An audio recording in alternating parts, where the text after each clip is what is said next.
পুশিনের খবরে ব্রাহ্মণবাড়িয়া সীমান্তে রাতভর বিজিবির সাথে এলাকাবাসীর পাহারা। গারো পাহাড়ের ওপারে গুগল ম্যাপে বিএসএফ ক্যাম্পের লোকেশন গায়েব। গুগল ম্যাপে তাদের সেন্সিটিভ এরিয়াগুলো দেখা যাচ্ছে না। এই দেখা যাচ্ছে না, এটা তো কিছু মেসেজ দিচ্ছে আমাদের। মাগুরায় শিশু আসিয়া ধর্ষণ ও হত্যা মামলার রায় কাল। ন্যায় বিচারের প্রত্যাশা বাদীপক্ষের আইনজীবী ও স্বজনদের। সমস্ত আসামিদের উপযুক্ত শাস্তির আওতায় আনা হয়, এরকম একটা জঘন্যতম কাজের সাহস দেখাবে না।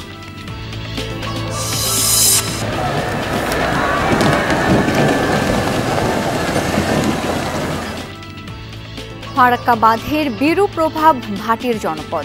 স্বাভাবিক গতিপথ হারিয়েছে পদ্মা। প্রাকৃতিক দুর্যোগের মুখোমুখি তীরবর্তী বাসিন্দারা। ফারাক্কার যতগুলো গেট আছে সবকে উঠে নেয়। এই কারণে সব পানি আমাদের এই পূর্ববঙ্গে আসে, আমাদের সব বাড়িঘর ভেঙে নেয়। এখনই যদি এরকম হয় তাহলে পরবর্তী চুক্তি শেষে আমাদের কি অবস্থা হবে? মেহেরপুরের গাংনীতে দীর্ঘদিন ধরে বন্ধ 2 পুলিশ ক্যাম্প। বেড়েছে চুরি, ছিনতাই ও মাদকের প্রবণতা। নিরাপত্তাহীনতায় মানুষ। কোরবানি ঘিরে রাজবাড়ির 6000 খামারে পশু মোটা তাজাকরণ। শেষ সময়ে পরিচর্যায় ব্যস্ততা, পরামর্শ দিচ্ছে প্রাণী সম্পদ অফিস। পুশিনকে কেন্দ্র করে গত কয়েকদিন ধরেই উদ্বেগ উৎকণ্ঠায় দিন কাটছে সীমান্তবর্তী এলাকার মানুষের। এরই মাঝে ব্রাহ্মণবাড়িয়ায় বিজয়নগর সীমান্তে পুশিন ঠেকাতে রাতভর বিজিবির সাথে পাহারা দেন স্থানীয়রাও। গোপন তথ্যের ভিত্তিতে বিএসএফ এর পুশিন রোধে গত রাত থেকেই নলগড়িয়া ও নোয়াবাদী সীমান্তে সতর্ক অবস্থানে আছে বিজিবি। গভীর রাতের নীরবতা ভেঙে উত্তেজনা ছড়িয়ে পড়ে ব্রাহ্মণবাড়িয়ার বিজয়নগর সীমান্তে। দেশীয় অস্ত্র হাতে নলগড়িয়া ও নোয়াবাদী সীমান্তে ছুটে যায় পার্শ্ববর্তী গ্রামের মানুষ। যার কাছে যে অস্ত্র আছে, যে যেটা পারছে, সবাই প্রতিহত করার জন্য সবাই আমরা এগিয়ে আসছি। এবং যদি আমাদের গায়ে 1 ফুটা রক্ত থাকা অবস্থা কেউ একটা ইন্ডিয়ান লোক কেউ ঢুকতে পারবে না। স্থানীয়রা জানায় গতকাল রাত থেকেই সীমান্তে টহল জোরদার করে বর্ডার গার্ড বাংলাদেশ। মাঝরাতে সীমান্তের ওপার থেকে শতাধিক মানুষকে পুশিনের চেষ্টা চালাচ্ছে বিএসএফ, এমন খবর মসজিদের মাইকে ঘোষণা দেওয়া হয়। উত্তেজিত জনতা পুশিন ঠেকাতে বিজিবি সদস্যদের সাথে সতর্ক অবস্থান নেয়। ভারত থেকে কিছু মুসলমান পাঠিয়ে দিবে, এই সুবাদে আমাদেরকে স্মরণ করছে। আমাদের গ্রামে মাইকিং করে আমাদের এলাকার জনগণ জমায়েত করে সেটা আমরা বিজিবির পাশে ছিলাম সারা রাত্র। মধ্যরাত্রে আমরা মাইকিংয়ের মাধ্যমে শুনতে পাই যে বিজিবি মাইকিং করেছে ভারতীয় বাহিনী বিএসএফ বাংলাদেশে অবৈধ অনুপ্রবেশ করাচ্ছে। সব মানুষ টাকা লইয়া জমায়েত করে সেটা সারা বর্ডারে আমরা গ্রাউ করে রাখছি সারা রাত। বিজিবির 25 নম্বর ব্যাটালিয়নের পক্ষ থেকে জানানো হয়েছে ভারতীয় নাগরিকদের পুশিন করবে বিএসএফ, এমন গোপন তথ্যের ভিত্তিতে সতর্ক অবস্থানে ছিলেন তারা। পরবর্তীতে বিজিবির উপস্থিতি টের পেয়ে পুশিন হয়নি। অনুপ্রবেশ ও চোরাচালান বন্ধে কঠোর অবস্থানে আছে বিজিবি সদস্যরা। বিজিবির সৈনিক কোনো সময় পুশিং মেনে নেবে না এবং পুশিং সম্বন্ধে আমরা প্রচুর সতর্কতা যাতে ডিউটি পালন করতেছি।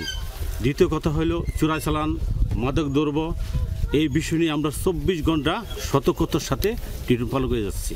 রাতভর উত্তেজনার পর সকাল থেকে জনজীবন অনেকটাই স্বাভাবিক বিজয়নগর সীমান্তে। রাহিম সারোয়ার, যমুনা নিউজ। সীমান্তে বিএসএফ এর পুশিন ঠেকাতে তৎপর বিজিবি। গারো পাহাড়ের পাদদেশে চলছে টহল। সেই সীমান্ত পরিস্থিতি সরেজমিনে দেখতে গিয়ে যমুনা টিভির নজরে আসে গুগল ম্যাপের কিছু পরিবর্তন। গুগল ম্যাপে বাংলাদেশ সীমান্তে বিজিবি ক্যাম্পের লোকেশন আগের মতো চিহ্নিত করা থাকলেও ভারতের অংশে বিএসএফ ক্যাম্পের লোকেশন এখন আর দেখা যাচ্ছে না। বিস্তারিত হোসেন শাহিদের প্রতিবেদনে। মেঘালয়ের গারো পাহাড়ের পাদদেশে ভারত বাংলাদেশ সীমান্ত। এই সীমান্তে বিএসএফ এর পুশিন ঠেকাতে তৎপরতা বাড়িয়েছে বিজিবি। পাশাপাশি মাইকিং করে সীমান্তবর্তী এলাকাবাসীকে সতর্ক করা হচ্ছে। মসজিদে মাইকিং করে দিয়েছে যে গরু বাছুর নিয়ে বর্ডারে যাওয়া যাবে। যে ইন্ডিয়া ক্যাম্পগুলো আছে, ক্যাম্পগুলোতে তুলনামূলকভাবে বিএসএফ বাড়তি। নারী ও শিশুসহ বিভিন্ন মানুষজনকে পুশিন করছে অবৈধভাবে। পার্শ্ববর্তী দেশের এই অপতৎপরতা রোধ করার জন্য আমরা সীমান্তে কড়া নজরদারির পাশাপাশি টহল সংখ্যা বৃদ্ধি করেছি। সম্প্রতি সীমান্ত এলাকায় অনুসন্ধান করতে গিয়ে যমুনা টিভির নজরে আসে গুগল ম্যাপের কিছু পরিবর্তন। হঠাৎ উধাও বিএসএফ এর ক্যাম্পগুলো। এই যেমন হালুয়াঘাটের গোবরাকুড়ায় বিজিবি ক্যাম্প চিহ্নিত করা দেখা যাচ্ছে। বিপরীত দিকে ভারতের এই অংশে আছে গাছুয়াপাড়া বিএসএফ ক্যাম্প, কিন্তু গুগল ম্যাপে এখন আর চিহ্নিত নেই। এই সীমান্তেই বান্দরকাতা বিজিবি ক্যাম্প গুগল ম্যাপে স্পষ্ট, কিন্তু নামছাপাড়া বিএসএফ ক্যাম্পের উল্লেখ নেই। এক পক্ষ আর এক পক্ষের দুর্বল দিকগুলো দেখতে পাচ্ছে, আর একটা পক্ষ আর এক পক্ষের দুর্বল দিকগুলো আইডেন্টিফাই করতে পারছে না। তাহলে মানে যারা দেখতে পারছে তাদের জন্য কিন্তু এটা খুব সহজ যে কোনো ধরনের অবস্থা সেখানে সৃষ্টি করা। বিশেষজ্ঞরা বলছেন বিষয়টি স্পর্শকাতর, যা নিরাপত্তার জন্য হুমকি। যদিও সীমান্ত সুরক্ষায় সর্বোচ্চ সতর্কতার সাথে কাজ করছে বিজিবি। গুগল ম্যাপে তাদের সেন্সিটিভ এরিয়াগুলো দেখা যাচ্ছে না। এই দেখা যাচ্ছে না, এটা তো কিছু মেসেজ দিচ্ছে আমাদেরকে। তো সেই মেসেজের প্রেক্ষাপটে আমাদের গৃহীত ব্যবস্থায় যে পরিবর্তনগুলো আনা প্রয়োজন সেটা পরিবর্তন করবেন। এখন শুধু অফলাইনে দায়িত্বশীল হলেই হবে না, অনলাইনেও কিন্তু দায়িত্বশীল হওয়া প্রয়োজন। ওদের যে ক্যাম্পগুলো আছে ও লুকিয়ে রাখার চেষ্টা করলো, আমি তো জানি ক্যাম্পগুলো কোথায় আছে। অনেক জায়গায় আমি দেখেছি যে বিজিবি ক্যাম্পের লোকেশন দেখাচ্ছে।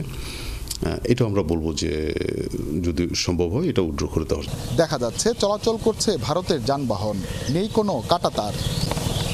গারো পাহাড়ের পাদদেশে বিভিন্ন দুর্গম এলাকায় ঠিক এ ধরনের কিছু এলাকা রয়েছে যেখান থেকে বাংলাদেশ এবং ভারতের সীমানা বোঝা যায় না। অরক্ষিত এসব সীমানাকে নজরদারির মধ্যে রেখেছে বিজিবি। বলছেন এই বর্তমান সময়কে কেন্দ্র করে দুষ্কৃতিকারীরা যেন এই সব জায়গা ব্যবহার করে কোনো অঘটন ঘটাতে না পারে, সেজন্য সচেষ্ট তারা। গেল বুধবার গভীর রাতে বিজিবির ময়মনসিংহ সেক্টরের আওতাধীন কুড়িগ্রামের রৌমারী সীমান্তে শুরু হয় কালবৈশাখী ঝড়, কিন্তু দায়িত্বপূর্ণ এলাকায় টহল ছেড়ে একটুও সরেনি বিজিবির একটি দল। বজ্রপাতে নিহত হন বিজিবি সদস্য রিয়াদ হোসেন। হুসাইন শাহিদ, যমুনা নিউজ, ময়মনসিংহ। খুলনায় চলছে বিএনপির তারুণ্যের সমাবেশ। এতে প্রধান অতিথি হিসেবে যোগ দিয়েছেন দলের স্থায়ী কমিটির সদস্য সালাউদ্দিন আহমদ। এ বিষয়ে আরো জানবো, যোগ দিচ্ছেন সহকর্মী প্রবীর বিশ্বাস। প্রবীর, সমাবেশে বক্তারা কি বলছেন বিস্তারিত জানাবেন আমাদের। বিকাল 3:30 থেকে খুলনা যে প্রেস ক্লাবের ব্যাংকোয়েট হলটি রয়েছে সেই হলে শুরু হয়েছে এই সেমিনার। তারুণ্যের সমাবেশ যেটি আপনি বলেছেন সেটি আসলে আগামীকাল, সেটিরই ধারাবাহিকতা আজকে শুরু হয়েছে একটি সেমিনার, এবং এই সেমিনারে যিনি সভাপতিত্ব করছেন যুব দলের কেন্দ্রীয় কমিটির সভাপতি আব্দুল মোনায়েম মুন্না। আজকের অনুষ্ঠানের প্রধান অতিথি হিসাবে মঞ্চে উপস্থিত রয়েছেন বিএনপির জাতীয় স্থায়ী কমিটির সদস্য মোহাম্মদ সালাউদ্দিন আহমদ। এছাড়াও স্বেচ্ছাসেবক দল, যুব দল এবং ছাত্র দলের বিভিন্ন পর্যায়ের নেতৃবৃন্দ, কেন্দ্রীয় নেতৃবৃন্দ তারা কিন্তু এখানে উপস্থিত রয়েছে। মূলত শিক্ষা, স্বাস্থ্য এবং মৌলিক অধিকার নিয়ে তারুণ্যের ভাবনা, এই স্লোগানে বা এই শিরোনামে আজকের এই সেমিনারটি, যেখানে বিভিন্ন বিশ্ববিদ্যালয়ের শিক্ষকরা তাদের মূল্যবান বক্তব্য দিয়েছেন এবং প্রেজেন্টেশন দিয়েছেন। এসব প্রেজেন্টেশনের মধ্য দিয়ে যারা অংশগ্রহণকারী রয়েছে মূলত খুলনা এবং বরিশাল বিভাগের বিভিন্ন জেলা থেকে আগত নেতৃবৃন্দ, তারা মনে করেন যে তরুণরাই আগামী দিনের দেশের নেতৃত্ব দেবেন।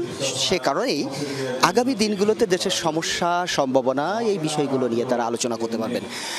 শুধু তাই নয়, এটাও তারা মনে করেন যে তরুণদের তারুণ্য যেটা আছে সেটা যদি ধরে রাখা যায় তাহলে এই দেশ যাবে সঠিক পথে, এই দেশ হবে সমৃদ্ধি ভরপুর। এবং ইতিমধ্যে নানান বক্তা বক্তব্য দিয়েছেন। মঞ্চে যারা আছেন, সামনের সারিতে যারা আছেন, তারা বক্তব্য দিবেন এবং তারা মনে করে যে এই অনুষ্ঠানের মধ্য দিয়ে একটি সুন্দর দিন, আগামী দিন এবং বিএনপির যে ঘোষিত 31 দফা রয়েছে সেই 31 দফা বাস্তবায়নে তরুণরা বিশেষ ভূমিকা রাখবে। শাওন।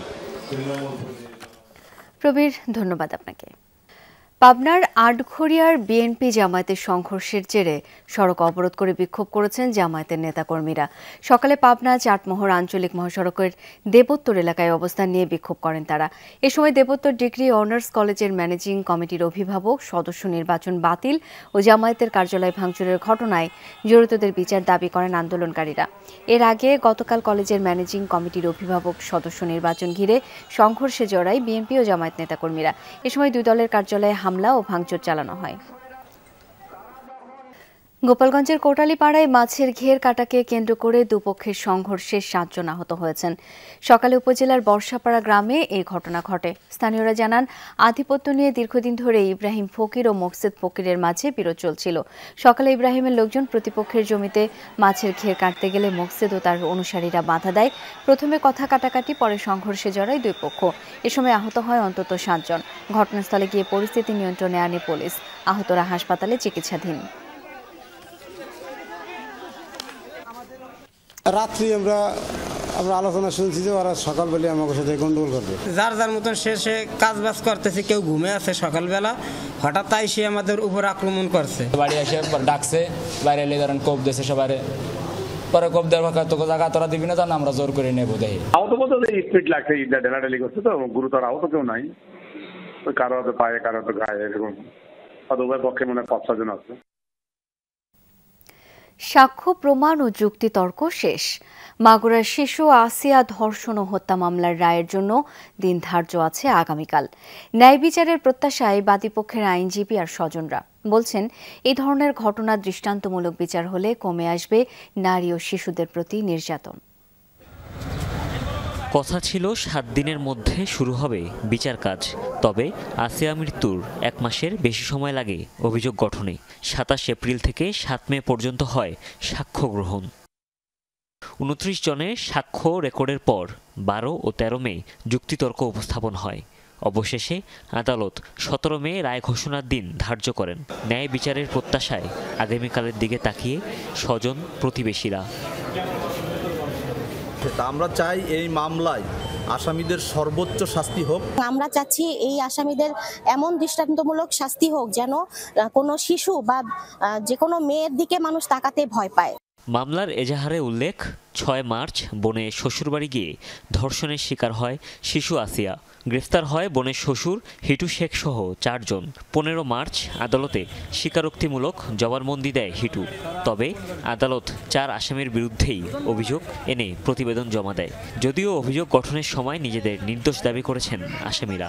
আসিয়ার মতন এরকম মামলা, প্রত্যেকটি মামলা খুব গুরুত্ব সহকারে বিচার ব্যবস্থার সঙ্গে জড়িত সকলেই যদি আন্তরিক হতো, তাহলে দেশে এই রকমের জঘন্যতম অপরাধ, এরকমের ধর্ষণ হয়তো কমে যেত। 13 মার্চ ঢাকার সম্মিলিত সামরিক হাসপাতালে চিকিৎসাধীন অবস্থায় প্রাণ হারায় শিশু আসিয়া। হুমায়ুন রশিদ, যমুনা নিউজ। ঐতিহাসিক ফারাক্কা দিবস আজ। উজানে ভারতের বাদ দেওয়ার প্রতিবাদে এই দিনে ফারাক্কা অভিমুখে লং মার্চ করেন মাওলানা আব্দুল হামিদ খান ভাসানী। ফারাক্কা বাঁধের বিরূপ প্রভাবে চাঁপাইনবাবগঞ্জের পদ্মা নদী অববাহিকা এখন ঠুঠু মরু প্রান্তর। পানির প্রবাহ না থাকায় বন্ধ বিস্তীর্ণ অঞ্চলে চাষাবাদ। বেকার পদ্মাপাড়ের জেলেরাও। অথচ বর্ষা মৌসুমে অতিরিক্ত পানির তোড়ে নিদারুণ বিপর্যয় নেমে আসে এই এলাকায়। বর্ষায় দুকুল ছাপিয়ে বন্যা আর শুকনো মৌসুমে ধুধু বালুচর। 1975 সালে ফারাক্কা বাঁধ চালুর পর থেকে এই রূপই দেখতে হচ্ছে পদ্মার তীরবর্তী মানুষকে। যখন পানি দরকার সেই শুকনো মৌসুমে চাঁপাইনবাবগঞ্জের পদ্মা নদীর অববাহিকায় ধুধু প্রান্তর। ব্যাহত বিস্তীর্ণ এলাকার জমির চাষাবাদ, বেকার হয়ে পড়েছে মৎস্যজীবীরা। ফারাক্কা যেদিন থেকে বাঁধ হয়েছে সেদিন থেকে পদ্মার আমাদের এই অবস্থা। তাদের পদ্মাতে আগে প্রচুর পানি ছিল, প্রচুর পরিমাণে সুদ ছিল, এখন তো সুদই নাই, পদ্মাতে মাছ নাই। আমাদের জেলা মনে করেন যে নিষ্পাকে একেবারে অচাল হয়ে পড়ছে দিনের দিন। পানি উঠছে কম, মানে 10 ফিট খুঁড়িয়ে, সরজমিন থেকে 10 ফিট খুঁড়িয়েও কল বসিয়ে খাল করে তারপরও পানি অল্প। বর্ষায় আবার উল্টো চিত্র। ভারত উজানের পানি ছেড়ে দেয়ায় দেখা দিয়েছে বন্যা, নদী ভাঙনের মতো প্রাকৃতিক দুর্যোগ। বিলীন হচ্ছে গ্রামের পর গ্রাম। ভারত সরকার এই ফারাক্কার যতগুলো গেট আছে সবকে উঠে নেয়। এই কারণে সব পানি আমাদের এই পূর্ববঙ্গে আসে, আমাদের সব বাড়িঘর ভেঙে নেয়। পাশাপাশি দেখা দিয়েছে সুপেয় পানির আকাল। এই সংখ্যাতেই 49 বছর আগে মরণ ফাঁদ ফারাক্কা অভিমুখে লং মার্চ করেছিলেন মজলুম জননেতা মাওলানা আব্দুল হামিদ খান ভাসানী। এখন পানির প্রয়োজন, এখন পানি আমরা পাচ্ছি না। 1 বছর চুক্তি আছে, তাহলে এখনই যদি এরকম হয় তাহলে পরবর্তী চুক্তি শেষে আমাদের কি অবস্থা হবে? 1976 সালে মাওলানা ভাসানী তিনি বুঝতে পেরেছিলেন যে আমাদের এই ফারাক্কা বাঁধের কারণে পদ্মা নদী হয়তো মরুভূমিতে পরিণত হবে, যার কারণে তিনি লং মার্চ করেছিলেন এবং হেঁটে এসেছিলেন। আজ বাস্তবে তাই হয়েছে। ফারাক্কা সহ পদ্মার উজানে 24টি বাঁধের কারণে এই নদী হারিয়েছে তার স্বাভাবিক গতিপথ। সংকট উত্তরণে রাষ্ট্রীয় পর্যায়ে উদ্যোগ নেওয়ার বিকল্প নেই বলছে পানি উন্নয়ন বোর্ড। তাদের যেই পরিমাণ পানি দরকার তারা তো বিভিন্ন ব্যারেজ দিয়ে পানিগুলো ডাইভার্ট করে নিয়ে ইরিগেশন বা তাদের যে পরিমাণ কাজে লাগে সেগুলোই তারা ইউজ করে, এবং ওই অঞ্চলে যে নদী ভাঙন যাতে না দেখা দেয় সেই জন্য তারা সেই অঞ্চলটুকু প্রোটেক্ট করেও ফেলেছে। শুষ্ক মৌসুমের যে পানির হিস্সা সেটা আসলে চুক্তি দিয়ে আপনার বাস্তবায়ন করতে হবে। ভারতের ফারাক্কা ব্যারেজের কারণে বাংলাদেশের প্রমত্তা পদ্মা এখন মরুভূমি প্রায়। 1996 সালে বাংলাদেশ ভারত পানি বন্টন চুক্তির আওতায় যে পরিমাণ পানির ন্যায্য হিস্সা পাওয়ার কথা ছিল তা শুষ্ক মৌসুমে কখনোই মেলেনি। 2026 সালে সে চুক্তি শেষ হলে বাংলাদেশের এই করুণ অবস্থা থেকে মুক্তি মিলবে কিনা সে বিষয়ে আরও শঙ্কা দেখা দিয়েছে। মনোয়ার হোসেন জুয়েল, যমুনা নিউজ, চাঁপাইনবাবগঞ্জ। দর্শক, ফারাক্কা দিবস উপলক্ষে রাজশাহীতে র্যালি ও আলোচনা সভার আয়োজন করা হয়েছে। আমরা এই বিষয়ে আরও জেনে নেব। এই মুহূর্তে যোগ দিচ্ছেন সহকর্মী তারেক মাহমুদ। তারেক, আলোচনা সভায় বক্তারা কি বলছেন, বিস্তারিত কি তথ্য আছে জানাবেন আমাদের। বিকেল 4টার সময় র্যালি শেষে কিন্তু এখন এই ঘণ্টাব্যাপী কিন্তু এক ঘন্টা শেষ আলোচনা সভা চলছে এবং এই মৎস্য এবং প্রাণী উপদেষ্টা ফরিদ আক্তার তিনি কিন্তু এখনও বক্তব্য দেয়নি আনুষ্ঠানিকভাবে। প্রথমে আমাদের সাংবাদিকদের সাথে কিন্তু কথা বলেছেন। তিনি যেমনটি বলেছেন যে ফারাক্কার কারণে বরেন্দ্র অঞ্চল কিন্তু কারবালায় পরিণত হয়েছে এবং তারা ভারতের সাথে কিন্তু সেই বিষয়টি নিয়ে কথা ভারতের সাথে চুক্তি নবায়ন করবেন এবং এর ব্যত্যয় ঘটলে তারা আন্তর্জাতিক আদালতে যাবেন। তিনি কিন্তু তেমনটি আমাদেরকে জানিয়েছেন এবং এখন পর্যন্ত আলোচকরা যেমনটি বলছেন যে রাজশাহীর এই বরেন্দ্র অঞ্চলের যে এই পদ্মা সেটি একসময় কিন্তু উত্তাল ছিল এবং এখন কিন্তু অনেকটা এই ধুধু যে বালুচর সেটি রয়েছে এবং সে কারণে বিভিন্ন ব্যবসা প্রতিষ্ঠান পদ্মা নদীতে রয়েছে এবং সংকীর্ণ ধারায় কিন্তু পানির প্রবাহ সেটি রয়েছে। ভারত ফারাক্কা চালুর পর থেকেই মূলত এই পদ্মা এই অবস্থার মধ্যে ধুকে মরছে এবং এই বাঁধের প্রবাহে নদীর বুকে বিশাল চর এবং বালুচর সেটি রয়েছে। ফলে পানি না থাকায় এখানকার যারা মৎস্য চাষি রয়েছেন তারা এইখানকার জেলেরা বেকার হয়ে পড়েছেন এবং মাছ উৎপাদন হচ্ছে না, তারা কিন্তু তেমনটি জানাচ্ছেন। এবং বিস্তীর্ণ চর থাকায় গরমে গোটা উত্তর অঞ্চল রাজশাহী কিন্তু নগর জীবন উত্তপ্ত হয়ে উঠেছে এবং বিপরীতে বর্ষা মৌসুমে ফারাক্কার পানি ছেড়ে দেওয়ায় রাজশাহী সহ দেশের বিভিন্ন প্রান্তে কিন্তু যে উত্তরাঞ্চলের এবং এই বরেন্দ্র অঞ্চলের যে ভয়াবহ বন্যা, নদী ভাঙন এবং বাড়িঘর প্লাবিত হয় সেই বিষয়গুলো তারা বলছেন এবং তারা বলছেন যে বর্তমান উপদেষ্টা যেমনটি বলছেন যে বর্তমান এই সরকারের পক্ষ থেকে কিন্তু কথা বলে এবং এটি নিয়ে আন্তর্জাতিক আদালতে গিয়ে কিন্তু এই ফারাক্কার যে সমস্যার সমাধানটি তারা করবেন এবং সেই কারণে তারা চেষ্টা করছেন। শাওন, তারেক, অনেক ধন্যবাদ আপনাকে। রাজবাড়ীর পদ্মা, গড়াই সহ বিভিন্ন নদীতে পানি কমে যাওয়ায় দেখা দিয়েছে সংকট। এতে ব্যাহত সেচ কার্যক্রম, স্তর নিচে নেমে অনেক এলাকার নলকূপে পানি মিলছে না। দেশীয় প্রজাতির মাছের যোগানও কমেছে। কৃষিকাজে ভূগর্ভস্থ পানির ব্যবহারে বেড়েছে উৎপাদন খরচ। সুবিশাল পদ্মার জায়গায় জায়গায় চর, হঠাৎ দেখলে নদীর এক অংশকে মনে হবে খাল। সম্প্রতি পদ্মা ও গড়াই নদীর পানি কমে যাওয়ায় রাজবাড়ীর ওপর দিয়ে বয়ে যাওয়া চত্রা, চন্দনা, মরাকুমার ও হাজরাখালী নদী সহ ছোট বড় 50টি খাল পানি শূন্য। এতে ব্যাহত হচ্ছে চাষাবাদ, দেখা দিয়েছে সেচ সংকট। এছাড়া স্তর নিচে নেমে যাওয়ায় নলকূপে উঠছে না পানি। কি বলে পানি উঠতেছে না, ছাড়াতে পানি কম উঠতেছে, নদীতে পানি কম, পুকুর পুষ্করিণী শুকিয়ে গেছে। শাখা নদীগুলোতে অনেক সময় পানি থাকে না, এর কারণে আমাদের সেচ ব্যবস্থা কৃষিক্ষেত্রে অনেক ক্ষতিগ্রস্ত হয়। অপরিকল্পিত নদী ও খাল খননকেই সংকটের জন্য দায়ী করছেন স্থানীয়রা। শাখা নদী ও খাল বিলে পানি প্রবাহ বাধাগ্রস্ত হওয়ায় দিন দিন সমস্যা বাড়ছে। কমছে দেশীয় প্রজাতির মাছের যোগান। কৃষিকাজে ভূগর্ভস্থ পানির ব্যবহারে বাড়ছে উৎপাদন খরচও। পদ্মা, গড়াই নদী, আপনার যমুনা, এগুলা ধরেন ওই পানি শুকিয়ে যায়। এই কারণে নদীটা একটু খনন করলে পারে আমরা এই যে পানিগুলো একটু পাবো। ছেলে পানি ওঠে না, আচ্ছা 1 ঘন্টা চালাবেন না লিবারে দেখা গেছে 1 লিটার তেল পুড়ে যায়। আচ্ছা তাতে আমার ভুঁই ভেজে 5%, খুব অভাব, পানির অভাবেই ক্ষেত মানে করা হয়নি। এই নদী কাটে দিলে অনেক ভালো হতো, এর আগে কাটছে সেরকম ভাবে যেভাবে কাটার কথা ছিল সেভাবে তো কাজ হয় নাই। জেলা কৃষি সম্প্রসারণ অধিদপ্তরের কর্মকর্তা জানান, পদ্মা নদীতে পানি ধরে রাখার পাশাপাশি শাখা নদীতে জল প্রবাহ সচল থাকলে সমস্যা অনেকাংশেই কমবে। আর জেলা পানি উন্নয়ন বোর্ড বলছে, বিভিন্ন নদীর পানি ধরে রাখতে পাংশায় গঙ্গা ব্যারেজ স্টাডি কার্যক্রম চলমান। ব্যারেজ করতে পারলে সংকট সমাধান সম্ভব। নদী ভূগর্ভস্থ যে সমস্ত পানি উত্তোলন করা হয় অর্থাৎ পুনর্ভরণ সহ শাখা নদীগুলোর মুখে যদি আমরা ড্যাম তৈরি করি বা রাবার ড্যাম তৈরি করে আমরা মূল নদী থেকে পানি প্রবাহের ব্যবস্থা নেওয়া যেতে পারে। ভবিষ্যতে এই গ্যাঞ্জেস ব্যারেজ স্টাডি কার্যক্রমের মাধ্যমে যখন আমরা গ্যাঞ্জেস ব্যারেজ করতে পারবো তখন দেখা যাবে যে এই জায়গাগুলোতে আপনার নদীগুলোতে পানি ধরে রাখার একটা পর্যাপ্ত সুযোগ হবে, নদী খাল বেড়ে বড় নদীগুলোর সাথে সংযুক্ত শাখা নদী ও খালে পানির প্রবাহ নিশ্চিতকরণে পুনরায় খননের দাবি তুলেছেন ভুক্তভোগীরা। একই সাথে পাংশায় পদ্মা নদীর ওপর গঙ্গা ব্যারেজ প্রকল্প বাস্তবায়নেরও দাবি তাদের। সাইফ আহমেদ, যমুনা নিউজ।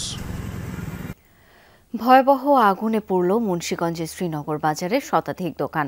রাত 2টার দিকে বাজারের একটি দোকান থেকে আগুনের সূত্রপাত। মুহূর্তে আশপাশে 3টি গলিতে আগুন ছড়িয়ে পড়ে। খবর পেয়ে ফায়ার সার্ভিসের 6টি ইউনিট ঘটনাস্থলে গিয়ে 3 ঘণ্টার চেষ্টায় আগুন নিয়ন্ত্রণে আনে। এর মধ্যে পুড়ে ছাই হয়ে যায় শতাধিক দোকানপাট ও ভেতরে থাকা মালামাল। তবে অগ্নিকাণ্ডে কোনো হতাহত হয়নি। ঘটনাস্থল পরিদর্শন করেছেন শিল্প উপদেষ্টা আদিলুর রহমান খান। ক্ষতিগ্রস্তদের পাশে থাকার আশ্বাস দেন তিনি।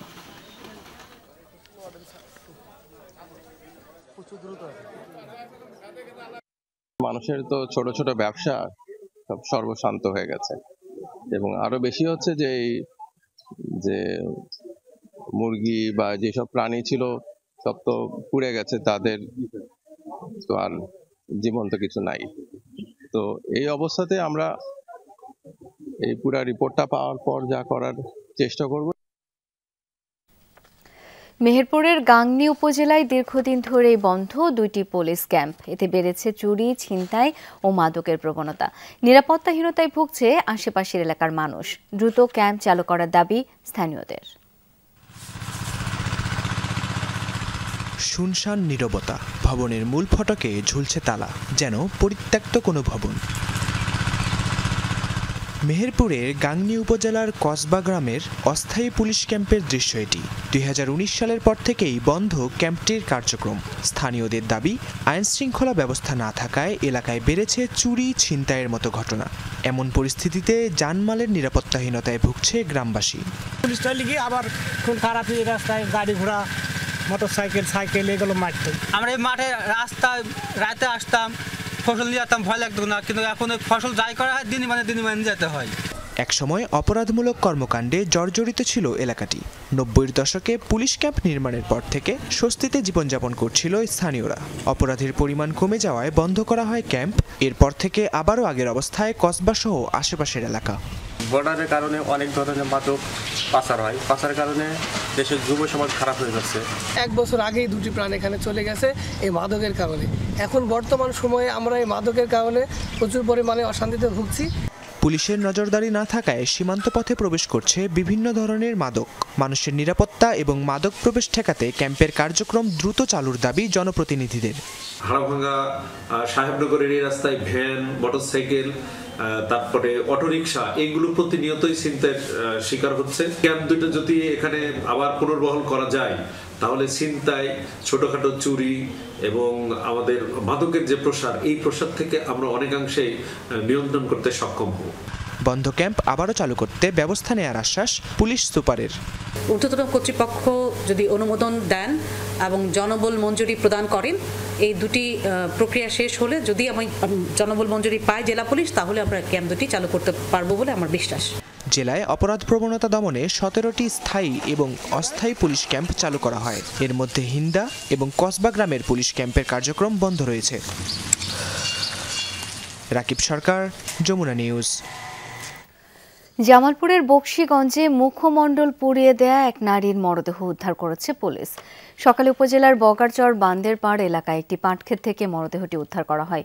স্থানীয়রা জানায়, ভোরে খেতে কাজ করতে গিয়ে অজ্ঞাত নারীর মুখমণ্ডল পুড়িয়ে দেয়া বিবস্ত্র মরদেহটি দেখতে পায় কৃষকরা। বিষয়টি জানাজানি হলে থানায় খবর দেয় এলাকাবাসী। পরে পুলিশ ঘটনাস্থলে গিয়ে মরদেহটি উদ্ধার করে। পটুয়াখালীর 6 হজ যাত্রীর টাকা আত্মসাতের অভিযোগে একজনকে গ্রেপ্তার করেছে পুলিশ। বৃহস্পতিবার মধ্যরাতে রাজধানীতে অভিযান চালিয়ে ফরিদ শিকদারকে গ্রেপ্তার করে বাউফল থানা পুলিশ। পটুয়াখালী সদরের লোহালিয়া গ্রামের বাসিন্দা তিনি। হজে পাঠানোর নামে বাউফলের 5, দুমকির 1 ব্যক্তির টাকা আত্মসাতের অভিযোগে ফরিদের বিরুদ্ধে একাধিক মামলা রয়েছে। সেই মামলায় তাকে গ্রেপ্তার করা হয়েছে বলে জানিয়েছে পুলিশ।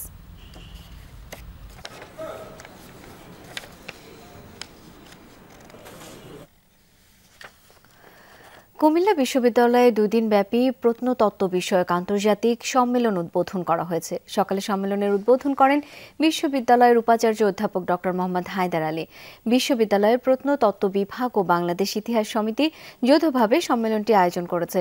এতে অংশ নিয়েছেন দেশি বিদেশি শিক্ষক, প্রত্নতত্ত্ব গবেষক ও শিক্ষার্থীরা। প্রত্নতত্ত্ব বিষয়ে নানা তথ্য উপাত্ত তুলে ধরা হচ্ছে। সম্মেলনেও চলছে আলোচনা। সামনেই পবিত্র ঈদুল আজহা। কোরবানির ঈদ ঘিরে প্রস্তুতি নিচ্ছেন রাজবাড়ির খামারিরা। মোটা তাজা হচ্ছে লক্ষাধিক পশু।